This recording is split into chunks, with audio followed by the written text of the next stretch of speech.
to begin. Hey, what is up, guys, and welcome back to another episode of the podcast. Thank you guys for sticking around. I know I say this all the time and I repeat myself over and over and over again, but I just want to give every single one of you a great big high five, a great big virtual hug for the very fact that you guys continue to support the show. Yeah, you continue to listen, to tune in, to review it, give me feedback. And I'm honestly deeply grateful that you guys take the time out of your day to do this, because I know for a fact you can give that time to anything anywhere else, but the fact that you take a single second, a couple of minutes to leave a review to let me know something about the show, it really does mean a lot to me. And I do hope that with whatever value or entertainment that I provide to your daily routine, just know that I'm grateful and I will continue doing this for many years, hopefully. So to get things started, no more rants here. Today's guest is Brandon McEachern. He is the CEO and the founder of the Broccoli City Music Festival. Today's conversation basically just touched base on the importance and the beauty of creating and building spaces in our urban communities that can ultimately help promote creativity, health and wellness, and how really important it is for us to evolve or to help manifest a proactive mentality and a socially conscious one at that through our passions. And how at the end of the day, like, no matter what you really go through with whatever you're trying to do with your life, you have to understand that the struggles associated with what you're doing, they will make you the person that you are. And you can take that in the good way or in a bad way. That's really up to how you want to perceive things, but understand that the struggles are needed, and in a sense, make peace with the struggles that shape our experiences. So I hope you guys enjoy the conversation. Today's music is brought to you by Hollow Visions with his song Apnea. You can follow him on YouTube, check out his music on Spotify, and check it out, enjoy it, and I'll see you guys next week. Only time I've ever felt alive. I pray my soul secure. Smoke filling up my lungs and fucking up my vocal cords. I don't feel dumb, but I do feel that I should learn some more. Found myself way ain't afraid. I'm off world in the dark, but I'm still calling your name. I cut cheese, I shed with enemies. If it ain't me, I mean, why would I pray for better things? Sure enough, I keep myself in line. Quit another job at an employment line.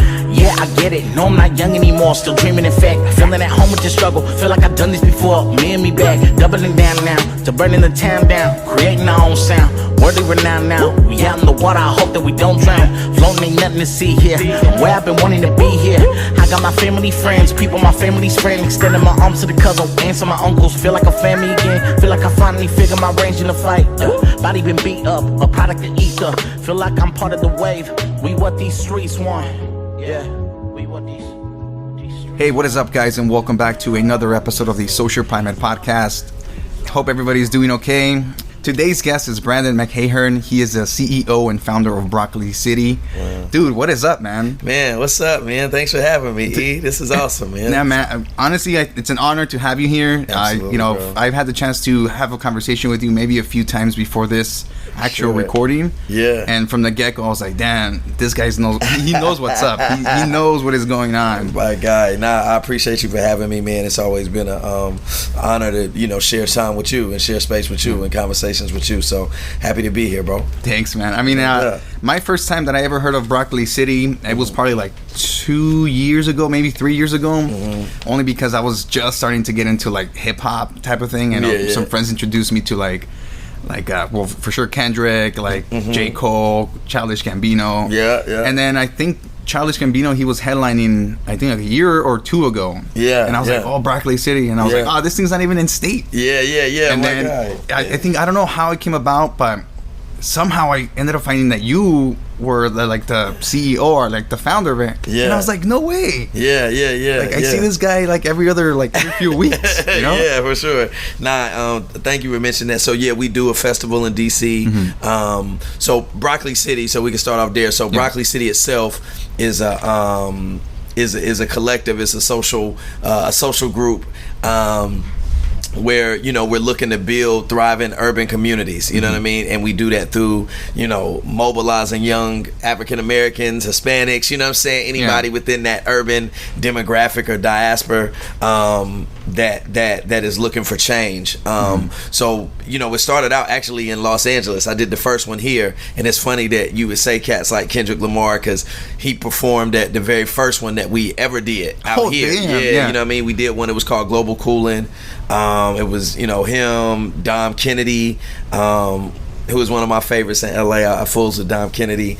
You and I at the time, Pac Div. Like, it was a lot of that, like, hip hop. And it was like right at that blog time. It was like 2010. Oh, like early social media. Right when the blog stuff kicked off. Yeah, so that's when we did our first like little festival thing. Damn, so at this point, how long have you been part of the whole Broccoli City brand? Oh man, I mean, Broccoli City been going on, I mean, the festival part, like 9 years. Damn, you know what I'm saying? Yeah, but as far as Broccoli City, that's been going on for a minute, because I've been pushing since MySpace days, you know what I mean? Just creating, creating safe spaces. That was the whole thing for it. It was like a way of branding where I was at. You know what I mean? By calling it Broccoli City. You know what I mean? I never was a person to hop out there and be, hey, yo, But Broccoli City was the name that I gave safe spaces that we were trying to create. And when we say the word safe spaces, it's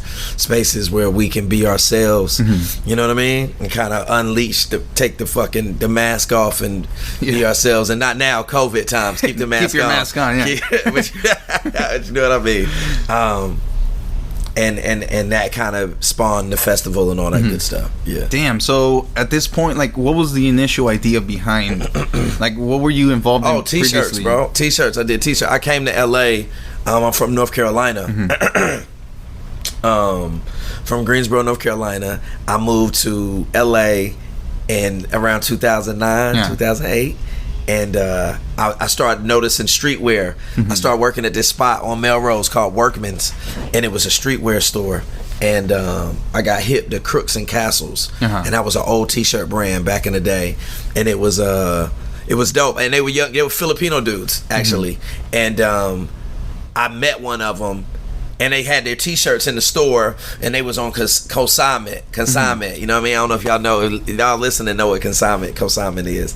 But they had these T-shirts, and they were dope. And I met dude. And he was an entrepreneur, and that's what he did. And I was like, "Yo, this what you do? Like, sell T-shirts?" Yeah. And he was super cool. Like, had on a white T-shirt, Filipino cat, like, you know, hat low. And I had never seen another culture like that emulate black culture, you know what I'm saying, and do it to where he did it, and it was his own, you know what I mean? Like, I ain't joshing him or taking nothing away from him, but he was a Filipino cat, and he had like little swag. That was the first time I had seen like LA cats with the little bob, because I'm from North Carolina, you know.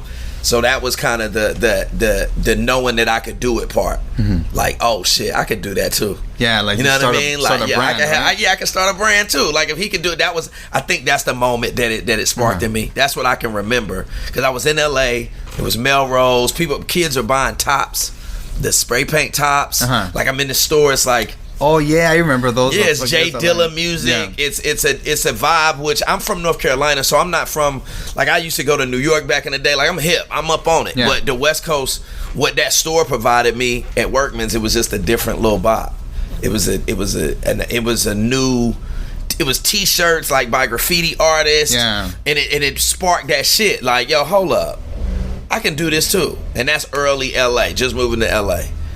And I think that's where the whole, you know what I mean? Did you have experience doing brand stuff previously? Like, before that? No? Nah, hell no. I was always cool as hell. Like, I was branding. I had been around my older brother who did parties in Atlanta. Like, I was a part of that culture. Yeah. You know what I mean? I was like, that do-it-yourself culture. You know what I'm saying? I was a part of that do-it-yourself culture, and just seeing it, parties, you know, like, that started in North Carolina, right? Yeah. Go back to North Carolina as an African-American male.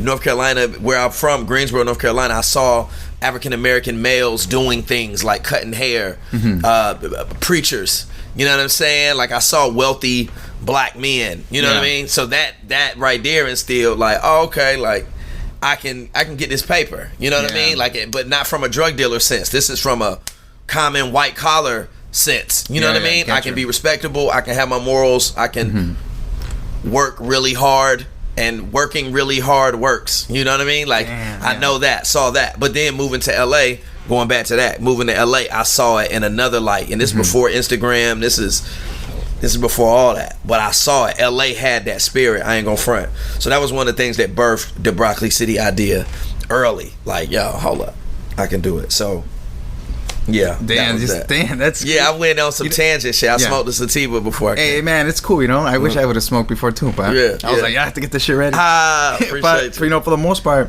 I think it's cool that you mentioned like the do it yourself. Like you saw the idea of a shirt, and you're like, damn, like if they can do it, I can go ahead and that's the key to it right there, is like the proactiveness of it. And like that's how leaders think. Leaders think like, yo, I can do that shit too.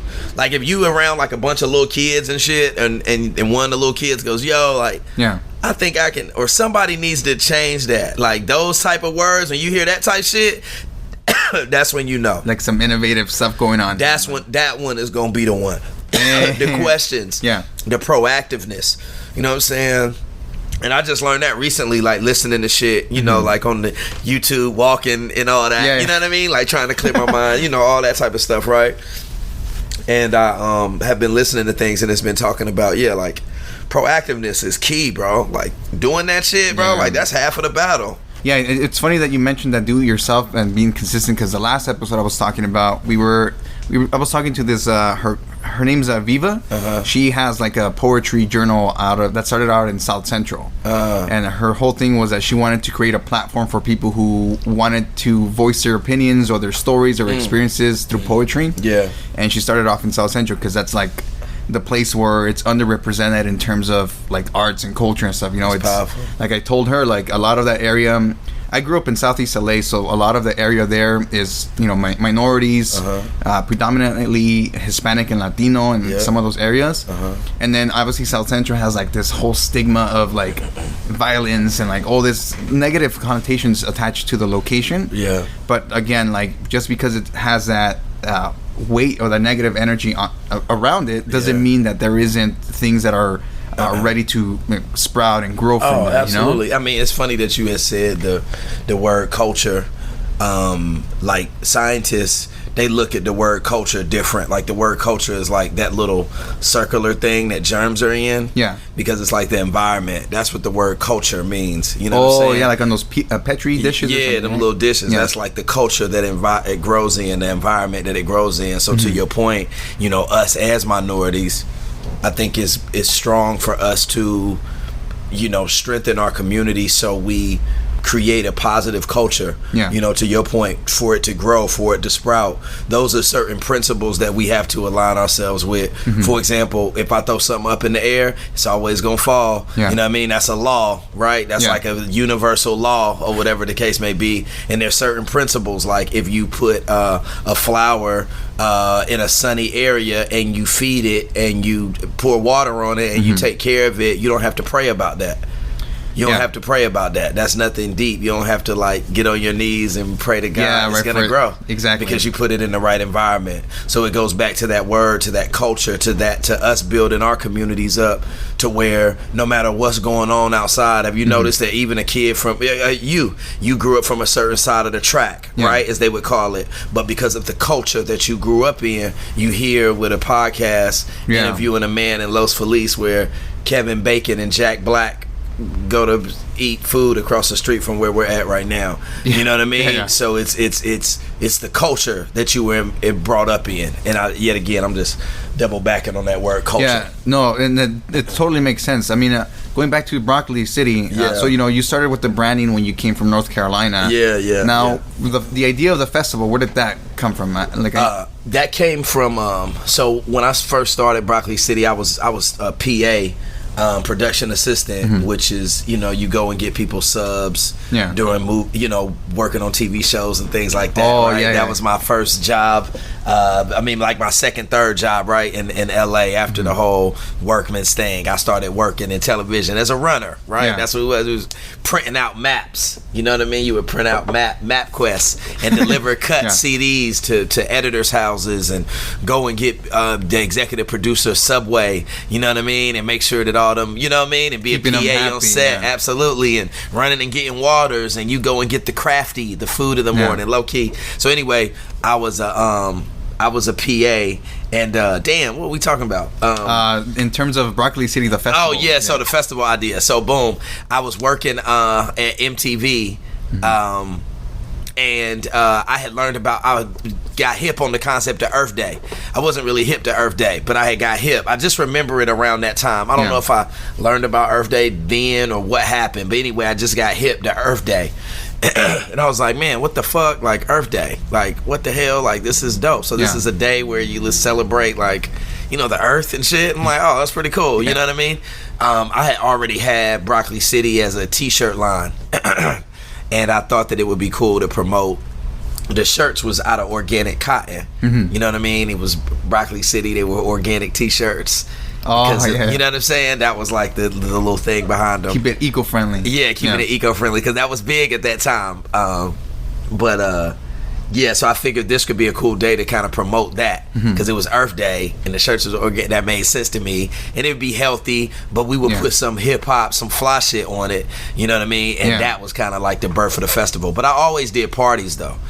You know what I mean? I was always a party dude. You know what I mean? Like, always together. Safe spaces. I'm going back to that safe spaces. Always was that cat. I mean, I didn't know that I was that dude like that, you know, but I always wanted to connect people. Yo, this is so and so. Yo, you need to meet so and so. You know what I mean? That's just being a connector, you know, by natural. You know, you go to that party and the dude like goes up to the one girl and then he grabs the big jock dude. He's like, yo, y'all two, y'all should connect, and just walks away. You know what I mean? It's like the infamous coolest black dude in high school type. So I definitely have that spirit, and that's kind of the beginnings of the festival. I've noticed that. You know, when I first met you, you're like very like upfront. You're like cool. You're like easy to like. You're just really laid back, and it's easy to approach you. You know, I think that's what. Or you can approach people easily, and you're like, oh damn, like you know, and it's like, how do you vibes? Yeah, exactly. How do you take that vibe and turn it into the vibe? So that's kind of what the festival became. It came in 2010 with the blog era. With the likes of, you know, the first festival was the Pac Div, Dom Kennedy, you know what I mean? Kendrick Lamar performed, Tyron and Omari, you and I, you know what I mean? It was fire, man, for that particular time. You know what I mean? Has it gotten harder since the first one, or easier in terms of the planning and setting up all this? Man, it got hard for a minute. We ended up taking it from here, Los Angeles, to Washington D.C. The reason for that was because, you know, it felt like people on the East Coast, they didn't have what LA have. Like, it's perfect weather here. Shit, it's every other weekend you going out. Like, you fine. It's stuff to do every day. I mean, so this place was so convoluted in a sense. You know what I'm saying? Like, and this time we didn't have no partners or anything of that nature. You gotta raise the money on your own. It's a very expensive game as well. It was so called a white boys game, but I didn't even understand the politics of festivals and all that. We wasn't that big yet, you know what I mean? Just took it to Washington DC expecting to do like 2,000 people, and then we ended up doing 5,000 people, and this was 3 years later. So the last one was 2010, and then this next one, the first one in DC, which ultimately became Broccoli City Festival, that was 3 years after the 2010 one. So it just go to show you, like, you gotta take time. That shit, you can't, it's hard, like just getting the bread or, you know, whatever. And I ain't saying hard from a perspective that it's hard, but more so hard of the perspective that it takes time. Ain't none of this shit hard, you know what I mean? I don't want nobody to say that. That's a lie. It's just the thing is that, you know, a lot of people want to see the end product, but they don't see like the whole history, the struggle. Like, you just gotta keep going. And I mean, it really shouldn't even be a struggle. It is, I guess, but it should be more so fun. You know what I mean? Like, this is what you want to do. You just trying to get it. It's fun. Like, accept it. Go for it. Just. Have you had the chance to go to? Do you go to all of them, like, every year? Oh, what, my festivals? Yeah, the festivals. Oh, hell yeah. Yeah. How is it seeing it? Like, I think I was reading that. I think one of the last year or 2 years ago, it was like around like almost 30,000 people or something. Yeah, 35,000. Something like that. Yeah, it's a little bit. Yeah, it was lit. Is that like some weird psychedelic experience to see that amount of people just? It was crazy at the first time. Like, you know, 2013, I think, and I looked out there, it was like 5,000 people. To me, that was the wild one to me, and the way the venue was shaped, you know what I mean? 2018 was a whopper. That was the year we had Cardi, you know what I mean? All that. But then we had made a big jump. They all come in jumps.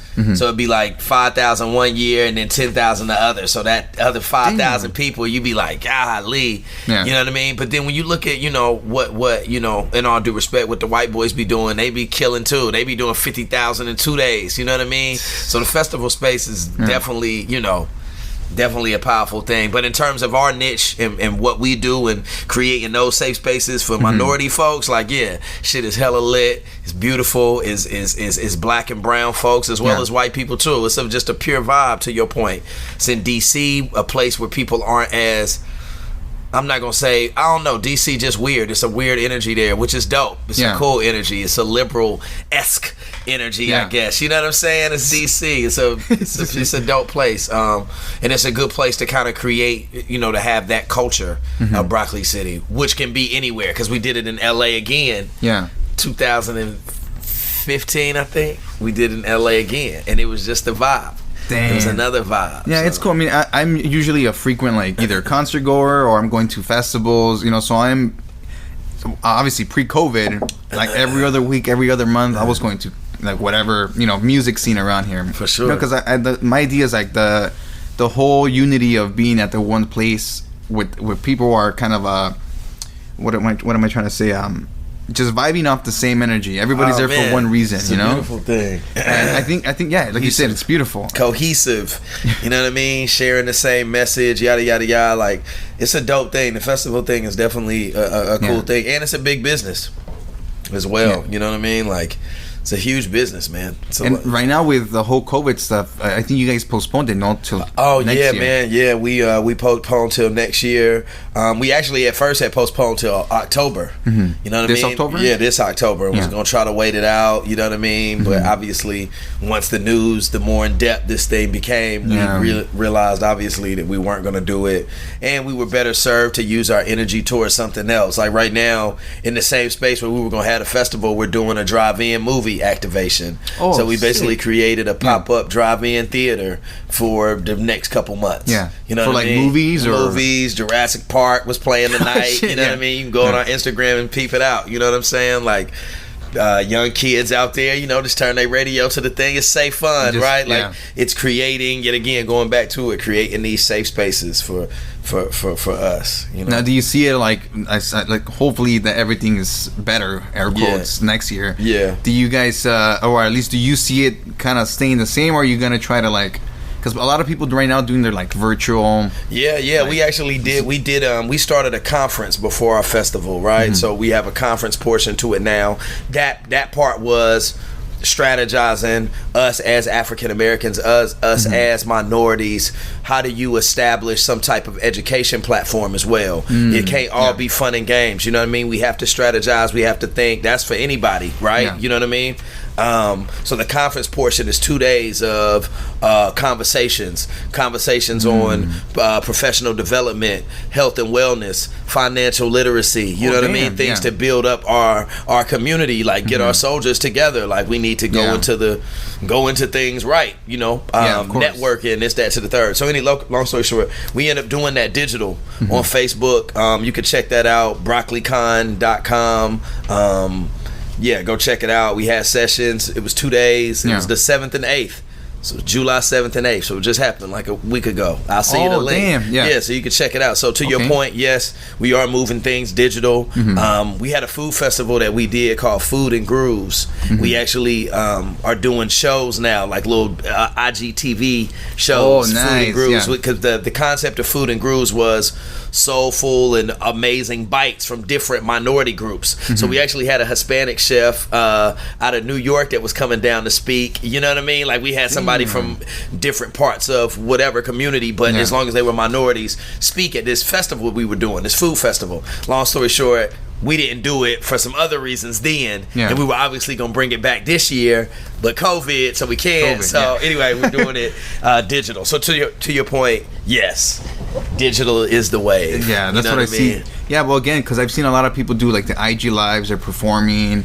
There's where I live near the city of Bell Gardens, Downey area, which is like near the 710. Right, we're legit like a block away from the LA River. So up until I think 3 years ago, right there in Southeast LA, they started up this arts festival. It's called the Sela Southeast LA Arts Festival. Oh, nice. So they set it up with inside the riverbeds, and like, so the river's flowing legit like right next to you, and there's like this space of maybe like, I'll say maybe 50 feet available, and it's really, obviously the river's long, so people set up like vendors, musicians, poetry, open mics. Beautiful. It's awesome, you know, because it's LA Rivers. It's like a big place for LA, obviously, and a lot of it is underused or not used correctly, you know. It's just there. Yes. So it's cool. We actually did our festival in DC for a couple years at an old abandoned insane asylum. You know what I mean? Yeah. So like, to your point, like repurposing places, exactly, right? Filled with culture, because the only thing we do is take our culture and go somewhere. For example, what is Koreatown? Koreatown is where a whole bunch of folks came and brought their culture. So it's wherever you go. Where you at? In South LA. South LA is filled with what? Hispanics and Latinos. Exactly. So that culture is there. You know what I mean? But to your point, the festival thing, it's the same shit. It becomes an economy to itself. All your vendors, the people who work on the stage, your grips, your fucking your artists, your artist groupies, your artist managers, your artists' friends, your artists' family, the vendor outside's family, the chairs, the porta potties, the cars that have to back in, the fencing, the actual venue, the people who manage the venue, the ticket sales, the health, the nurses that need to be on staff, the marketing, the people who do the digital designs, the posters, the fucking, like, it's just so many things. You know what I mean? Just wow, that sativa is on for me to have done half of that. But like that stuff, it's wild. Yeah, it's like a whole network spider web of stuff, things. yo. So it's just dope. And I like when you were talking about your last guest, how they said the P word, that platform, and what you're even doing with this podcast, the platform, the selfless version of whatever it is to be yourself, I suppose. Yeah. Wow, that was a sativa comment. But that. Like, think about that. Like, it's such a selfless thing, but like it's like you're holding people up with your ego. Yeah, you know what I mean? Sense. It's weird. It's weird. Yeah, for the most part, I like again, like, I'm going back to the whole festival thing. Like, you brought up the point where instead of bringing your culture, or not taking the culture with you, but you're basically setting home where you are instead of having to go out somewhere else. Yeah, you can build it right where you are. It's a natural thing because it's your environment. It's who you are. When you and your friends, when 2 or 3 of y'all are together, it's like, it's church, it's culture, it's your own little mix. And that's what I find amazing. Like, the fact that I don't know if it's just me, but like, I'm 30 years old. I just turned 30 a few months ago. But for the most part, I lived in that area for the last 22 years of my life. So I've kind of seen it evolve, you know, like the way that people approach things, the way that their education has developed in terms of what they bring, what our community should bring back to our neighborhoods, you know?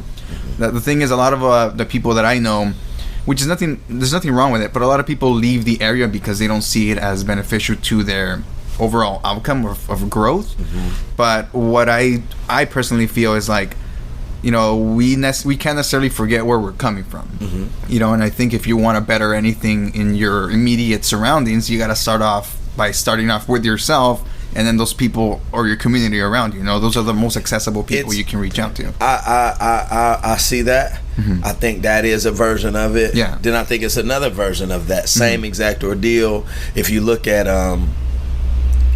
like the Odyssey and shit, right? Like if you look at like a hero's journey, it's always like, you know, you leave home and then you come back with knowledge. Yes. You know, so you go off, you fight, you get hurt, you get blistered, you make a name for yourself in somewhat of a sense, and then you come back home with knowledge to be able to rebuild. So I think it's twofold. Yeah. Right? I think dude, I love that you brought that up. Yeah. But one is your way, I think, or not even your way, but what you were saying. Yeah, no, I think ultimately what I was trying to say is similar to what you said. Like, like for me, like I went to college. Like I mentioned earlier, like it was the first time that I got out of that monoculture community where it was just Hispanics and Latinos. I go to college and it's the first time I'm like really experiencing African Americans, Asian Americans, you know, like all these different cultures, and I'm like, fuck, me growing up in this little box of just people that look like me. I was not that I was like nervous or anything, but I just didn't know how to approach these different cultures, because at the same time I didn't know whether I will feel like an outsider, whether I will feel like I'm just going in there and like, you know, trying to cause havoc or whatever it is, you know. But it was definitely like a culture shock. Right after that, I did like what I learned and all these new horizons that opened up. That I was like, you know what, I need to come back to my community and help educate some of the people around me. The same thing with the whole thing, like bringing the culture to us. Like there's this other guy that was a very like influential person in terms of what I wanted to do with my community, was this guy named Ron Finley. I don't know if you had the chance to. Yeah, that's my guy. A gangster gardener. Shout out to Ron. That's the homie. You know, he's a good dude. Yeah. Damn, that's awesome, man. Yeah, we went to a conference together not too long ago. My man Joey Rubin invited us. Yeah. It was about people in the food place. Yeah. I had it was a spot called Broccoli Bar. I had a restaurant for a while. Partnership I did with a company by the name of Ann Pizza in Washington, D.C. too. So yet again, it goes back to the culture. Yeah. What can culture bring you? You know what I mean? What can people bring you? It could be interesting. But I say all that to say that like Ron's the man. He's fucking cool. Yeah, well, so his whole concept when I first heard of him was the fact that in South Central he was trying to garden, because you didn't want to drive out 45 minutes or anywhere to some farmer's market to get the produce that you should be able to get locally, right at home. Yeah. And his whole thing was that he started gardening, and then he started getting fined by the city. Yeah. And then he just pushed on. He kept going. And to me, that was like a story of like fuck the system. I'm gonna keep doing it. I'm gonna keep going, because ultimately you want a better life for yourself. And the people around you are highly affected about the lack of resources that are in those communities. Absolutely. So I was like, I'm gonna use Ron Finley here as like a stepping stone in terms of what I want to see, at least with the podcast, Absolutely. Where I can bring people's opinions and perspectives and stories. Absolutely. And people can like, bounce ideas off of. Yeah, I mean, it's powerful, man. Like it's needed. You know what I mean? It's I don't know. It's just, especially like I said, when it goes back to the platform thing, when it goes to the water thing, in terms of what we're building, in a sense, these brands, the social primates, the broccoli cities, you know what I mean? Yeah. Old girl's poetry slam that she was building, like these things that help other people get on. It seems like the wind blowing at the beginning of the Pocahontas movie and the Disney shit. Like it's just, or in the Lion King, I'm saying all these Disney references, but it's like the circle of life. It's the thing. It's the circle. Because what happens is, like, I know that I've showed, young folks love, right? Like young interns or young photographers or whatever the case may be. And then they've gone to take photos, some of the most magical photos of some of the biggest people in the world. You get what I'm saying? And then their profile ends up raising, and then they end up meeting a young person, and, they show love off of how I showed them love. You know what I mean? Like, I know that all of that is working. I have faith, and I move with intention in terms of being kind to folks in starting that economy. And I think that's what's so dope about what it is that we do. Like the people who are on Social Primate 1 and 2 and 3, like where are they at now? Like, you know what I'm saying? Like, it's something that you said on the podcast. It's like watching The Hobbit and like and all them ancient type films and shit. Like, something has to happen in the first film for something to have happened in the third film. You get what I'm saying? Like, this whole thing like works together, and we have to have faith in that. And the reason why I bring that up is, yet again, what these platforms, the effect that they have on people. and this ecosystem that we're all in, you know, because we all need somebody to uplift us. We all need a pat on the back. We all need a place where we feel like we can fuck up. You know what I'm saying? Like, that's important, man. And that's the one thing that they have that we don't have, is that they are afforded the luxury to fuck up, and we're not. Yeah. You know what I mean? Yeah, right, yeah. You know what I'm saying? African Americans, Hispanic Americans, or whatever, like, we don't have the room to fuck up. Yeah, exactly. And then when in the off chance that we do fuck up, it feels like a total failure. Like, but again, you know, like you said, it's like whole cycle, and like the whole hero's journey even too. You know, like you're gonna fall at some point. Yeah, you just gotta pick up yourself. And absolutely. But who do you meet on that journey? You meet these wonderful creatures, these things. This shit just happens. Like, you just look at a sign at the right time. You hit your toe at like, it's all magic.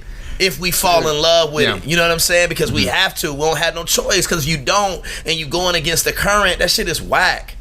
Like, you might as well just fucking close your eyes and just go with the fucking flow. Just move. Just go. Yeah. Just be about it. And shit is gonna be whack, but you gotta embrace it. You gotta, you know what I mean? True, like, it's like the more we resist, the harder it feels. The more using the whole river as what analogy? Yeah, analogy. It's like the whole thing is like, you keep swimming against the current, you're usually gonna get tired, you're gonna go underwater, you're probably gonna drown. Come on, man. You know? And let's think about when storms happen in your life, right? When things are bad, or whatever the case may be, right? Like, let's flip it all the way, right? To where things are shitty and they're horrible, right? You got to think about what happens after storms, you know, in terms of the world. Like, what happens after a big storm happens? Like, the sky is brighter than it's ever been. You know what I mean? Like, nice and blue. The smell of the earth. It uprooted shit. People who weren't really your friends. You tried to start social primate. Some things ain't go well. Your computer crashed. Your one homeboy was supposed to pick you up, but he didn't. You know, whatever. You start to realize these things, and then it ends up becoming the best thing that ever happened to you. Yeah, and it happens all the time. Yeah. So it can't be that cliche that it happens with everybody who continues to follow what it is they're following. Yeah, and it's definitely easy to feel defeated in those moments while you're in the storm. Because you're like, fuck, this is not gonna end. But you have to think about, if we think about, like, and I don't know what people serve or where they at with it in terms of their mental state. I don't know if they're religious or where they at, or just a spiritual person. I'm a very spiritual person, you know what I'm saying? I believe I'm a part of a kingdom, the kingdom with the Most High. You feel me? Like, I do believe that. So I try to act like a member. I say all that to say, like, I fools with the God, and he be talking about comparing himself to two animals, which are lions and eagles, right? And like, an eagle flies in two storms, like, directly, because like it's some like bone or some shit inside of an eagle to where it flies better. Like, it tests its wings in storms, and it flies with them, not against them. You know what I'm saying? So you gotta like do some research on that shit, man. But if you're thinking about like God, you know what I mean? What he compares himself to. And yet again, I'm just talking about storms and how we like maintain throughout them. But eagles fly into storms, which I always thought was just super fucking cool. Yeah, I mean, if you put it, when you put it in that sense, it sounds like, damn, like that's the majestic, the majestic part of life. Like, you just gotta keep that, you know, keep grounded, but at the same time, like, just go through it. Yeah, and I don't want to sound like a super optimist like person, because life is real, and like sometimes you really be on some like fuck it shit. But like, you know, I don't know. I feel like you should have no choice but to at least try to think good. You know what I mean about it. Nah, I get you. Quick thing. So we're 38 minutes in. My bad, man. It's all good, man. I just don't want to, like, if you need to go somewhere, I don't want to keep you. But if you don't mind, we could do 8 more minutes, so we can do a 45 minutes. Okay, that's cool. Yeah, whatever works. Cool. But yeah, so going back to the thing, like, I want to get your personal opinion on this. Like, on you, like, do you think like this whole Broccoli City brand, like, since it started, do you think it's changed you? Do you think it's like, man, absolutely, man. Yeah. In what sense? I think it's made me a better person. You know what I mean? Because from what I want out of it, I have to make happen. Yeah. You know what I mean? Like, I can't like just like wish it that. It's like with yourself too. Like, you know what I mean? Like, you gotta. It's going back to that proactive thing that we talked about. You got to make it happen. You know what I'm saying? And with Broccoli City, it's taught me so much. It's taught me patience. It's taught me that I'm still working toward my taste. You know what I mean? Which I think is so important. Like, you're still working towards your taste. Like, things aren't where you want them to be. Like, Broccoli City festivals are magical and they're beautiful, and I think they're awesome, but I want them to be a little bit better, a little bit, you know what I mean? Like, everything that we do, my digital conference that we just did, like, it was great, but I wanted to be a little bit, you know, you're working towards your taste, you know what I'm saying? Right. So sharpening my skills with Broccoli City has brought people closer to me. It's created a culture that I think people are safe under, which I think is God's work. And I'm grateful to be a part of it and honored to be a part of it.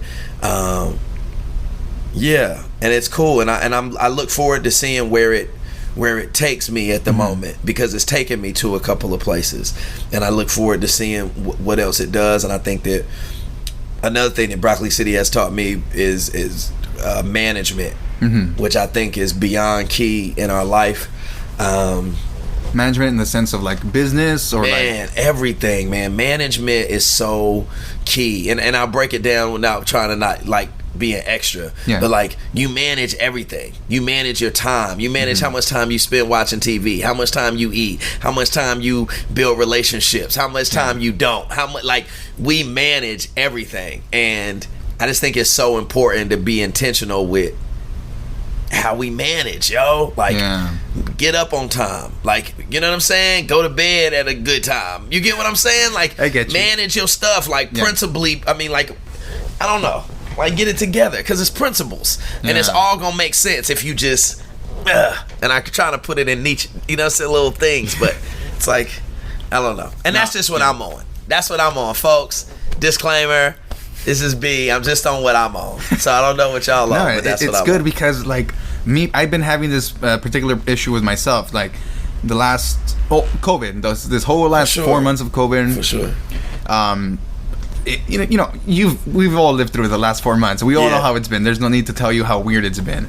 You know, but for the most part, like, I used to go to the gym. I can't go to the gym anymore. So now I have a lot more free time. Yeah. But that also has fucked my schedule up. Now I'm going to sleep almost at 1 a.m, almost every day. Wow. I'm getting up at 11, and I've been subconsciously telling myself, like, you gotta get up. You gotta go to sleep earlier. You gotta get up earlier. And nothing wrong with going to bed late if you just gonna get up early too. Yeah. And that's why. And that's why. Yet again, it goes back to. I'll never forget. And this right here is the bar of all bar, social primate. I'm giving you the best bar ever. This older man told me this. My homeboy's father actually told me this. And he's fucking got mad bread. Like, house on the side of the Palisades, the whole shit. Like, he's got bread. I say all that just to say this though. He said to me, you got to have someone to love, something to do, and something to look forward to. It changed my life. Yeah. It changed my life, man. Like, just to conceptually thinking about that. Like, having someone to love. Yeah. Whether it's your mother, your father, anybody. You know what I mean? Somebody to love. Something to do. What the fuck are you doing? Yeah. Like, do something. Social primate. Broccoli City, like, do something, contribute to the world. Yeah, that's the word. Yeah, right, contribute. Yeah. And then have something to look forward to.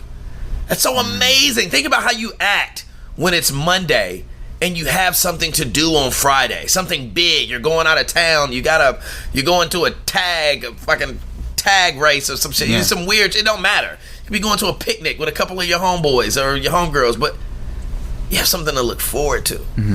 I thought that was powerful. Yeah. No, I mean, in essence, it sounds like you're saying, you're like, what is this guy talking about? It sounds basic. But it's those basic things that, like you said, when you really try to put them in that concept or in context, you're like, yeah, it's some real shit. That's a gem right there, you know? Real shit. And the thing is, life is full of those little things. Like earlier you said, like, you stub your toe, or like this little thing happen is like those, or you see a sign. Yeah. And it's like, when you really... We're not really focused when we see those signs, but you know when it happens, you're like, that looks a little, this happened, it's a little random. It's man, that dude said, the dude from Game of Thrones, I think the Tywin Lannister dude, the little short dude, he said something that was so amazing. I don't mean short in a disrespectful way, because he's amazing, but he said something about, he was like, don't think about life-changing moments. They probably already happened or are happening now.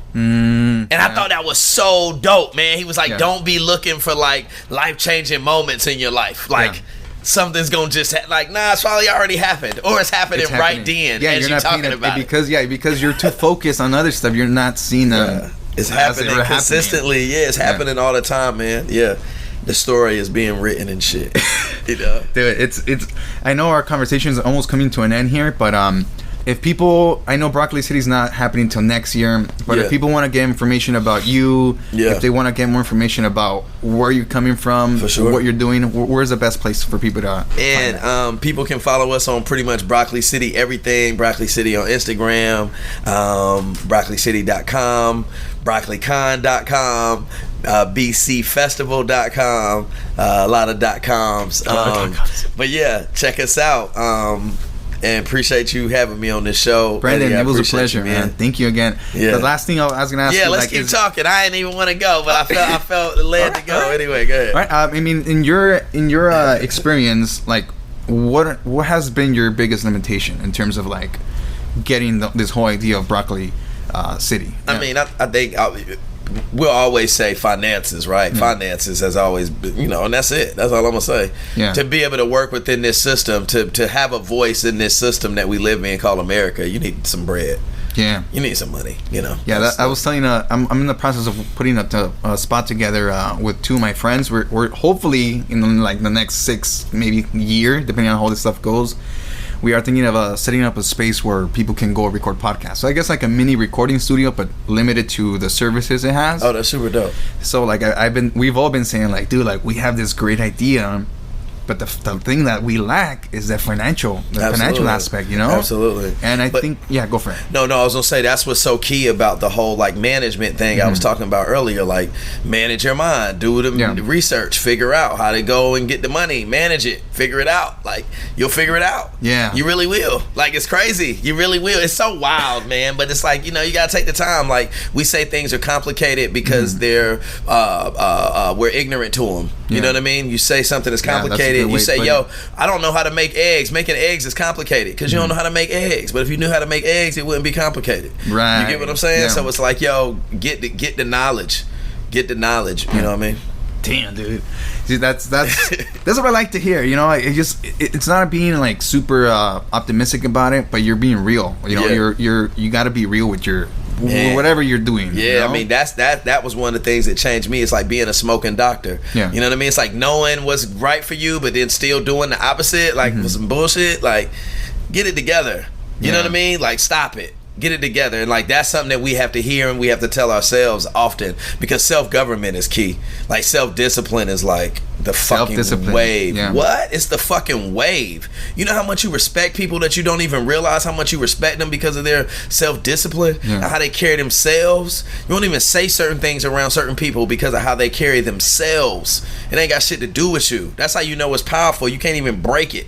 I mean, you can, but you're still gonna feel awkward around it. It's like cursing in front of your homeboy who just don't curse. You'd be like, "Oh shit, oh my bad, bro." Like, you know what I mean? You tweak yourself because of how they act. Think about how powerful that is. How you act affects the world. How you treat yourself. How you treat your time.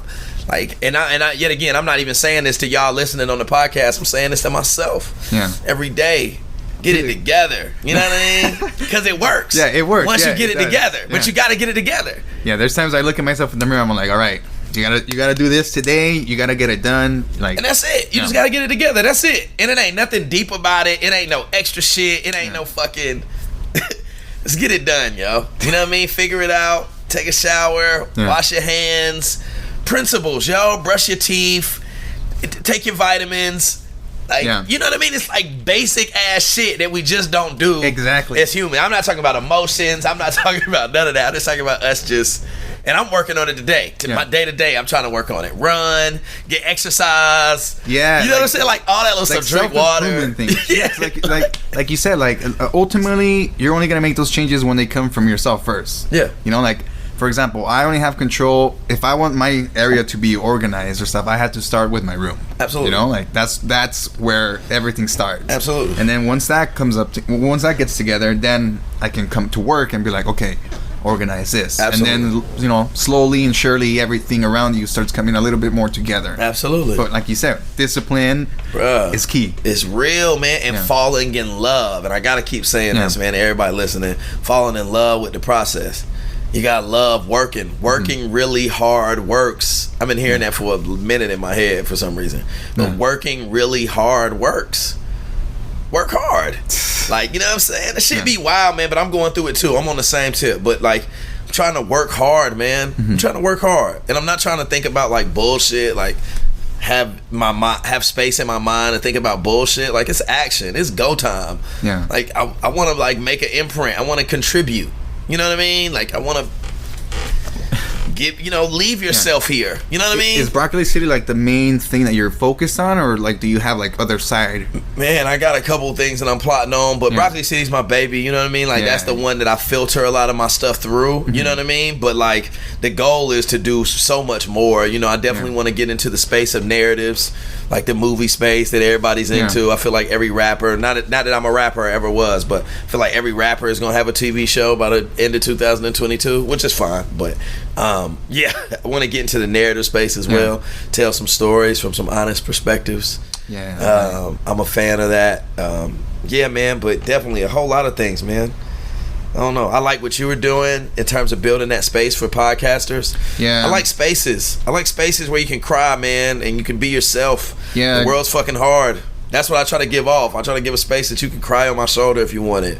Like, you know what I mean? Because fuck that, yo. Like, you know what I mean? You'll feel better. You know what I mean? Like, yo, fuck that. You'll be all right. You know what I'm saying? For real. That's why a lot of people, when I went to the protest, I was out there and it was like mad little white kids beside me. And I was like, yo, it's so crazy because they're so in love with Deshaun right now. And you're like, who's Deshaun? And like, Deshaun is the black kid that's like in their class that shows them unadulterated love. African Americans or anybody listening to this podcast that has a black friend or a nearby black cousin, an old black lady, anybody of that nature, you know our love is like it's very unique. Black love is a magic that's different, man. And I say all that to say because I saw in them little white kids' faces how much they love Deshaun. They were out there for Deshaun, like for their black kid in their life that treated them right, that said what's up to them when they were having a shitty day.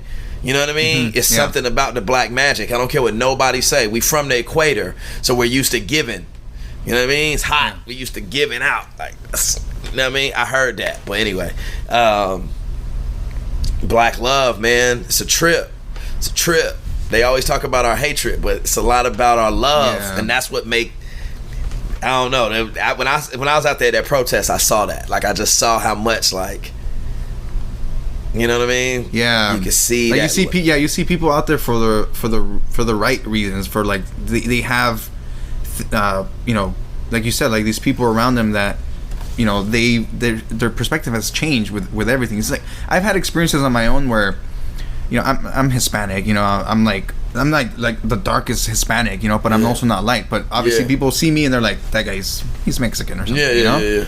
And I had opportunities, or not opportunities, just experiences where you can tell people are just judging you by just the way you look. Absolutely. But it isn't until you present yourself, you know, like, not that I have to present myself to make them like me, you know. Absolutely. But the way I carry myself, once I approach them, I'm like, hey, look, like, just like human to human, like, you see that I'm. What's the word I'm trying to look for here? It's not educated. It's what is the word I'm looking for?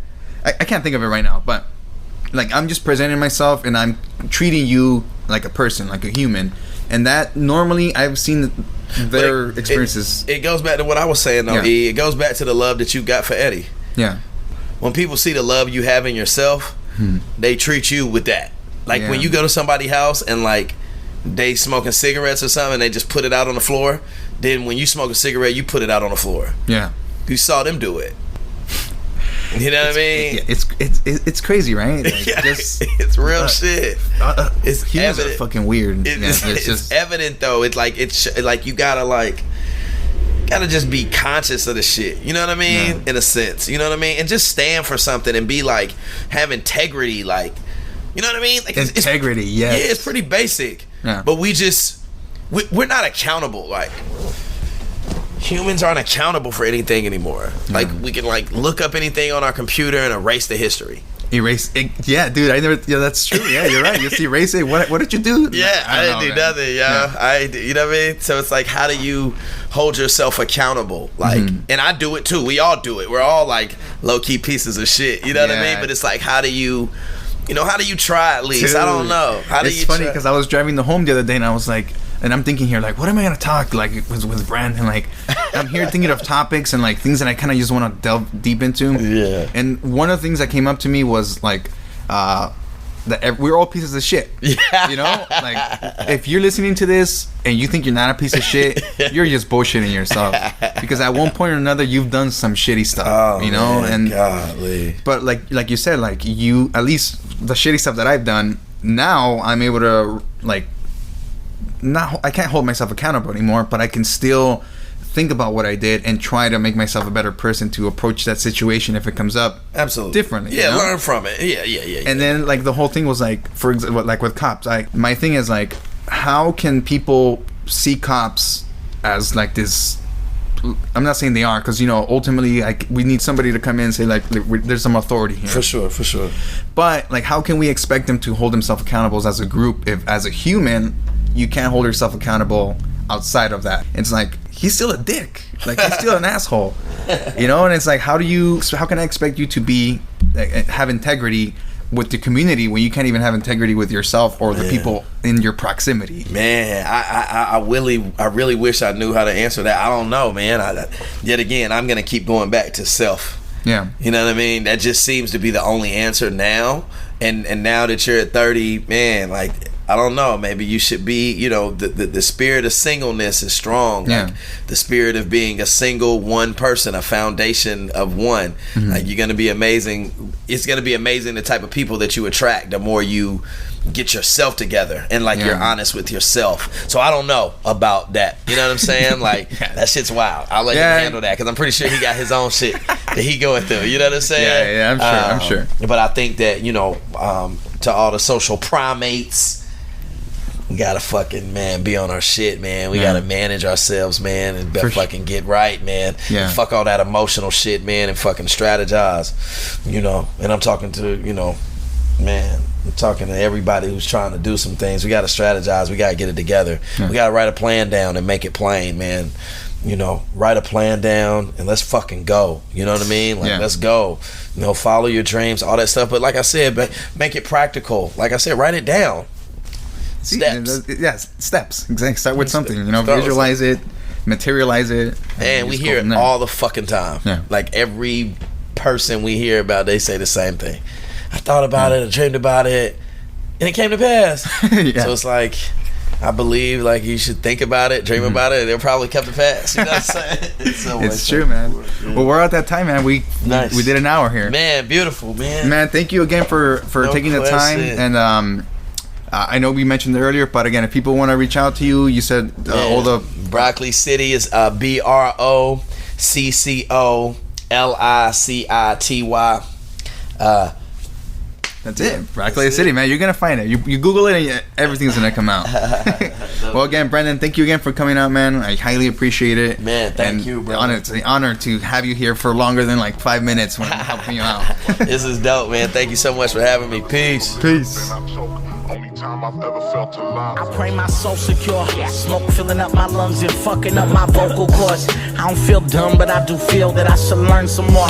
Found myself way ain't afraid. I'm off world in the dark, but I'm still calling your name. I cut cheese, I shat with enemies. If it ain't me, I mean, why would I pray for better things? Sure enough, I keep myself in line. Quit another job, that unemployment line.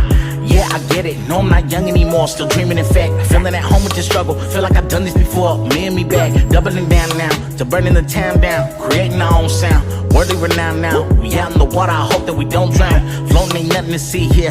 Where I've been wanting to be here. I got my family, friends. People my family's friends. Extending my arms to the cousin. Aunts and my uncles. Feel like a family again. Feel like I finally figured my range in the fight. Body been beat up. A product of ether. Feel like I'm part of the wave. We what these streets want. Yeah, we what these streets want. I'm on my knees screaming, please Lord, I got everything I need more. more. Yeah, yeah. To succeed, Lord, please, Lord. Please, Lord. Tired of living on my knees, Lord. Yeah, yeah. On my knees, Lord, please, Lord. Please, Lord. I got everything I need more. Yeah, yeah. Pray that the world is becoming a better place. Yeah, I know that it's not. Pray I'm becoming a better man. Feel that the progress stop. Like it or not, home of the guap. Taking these L's, I took them a lot. Is it a personal thing on something we can't see? The will of the gods, another facade. These lives we've lived, I've lived them all on repeat. Years a million, I've aged less than 3 C's. Feels like I've never evolved. Been this way since BC. Yeah, my energy strong. Get me involved. I ain't the one. I ain't LeBron. Bought a bit of the game. Never did bite. Flipped on top of his head. Made it my own. Made it a part of my life. Looking for quality love. Yeah, part of the strife. All of my life. Puffing on quality, but I was debating the trap. Now I'm debating whether or not to be patient and fat. Or stepping away from this rap shit. Yeah, that familiar. Only break bread with those familiar. My bones, they've been resilient. I stay true to myself, they ain't no minimum.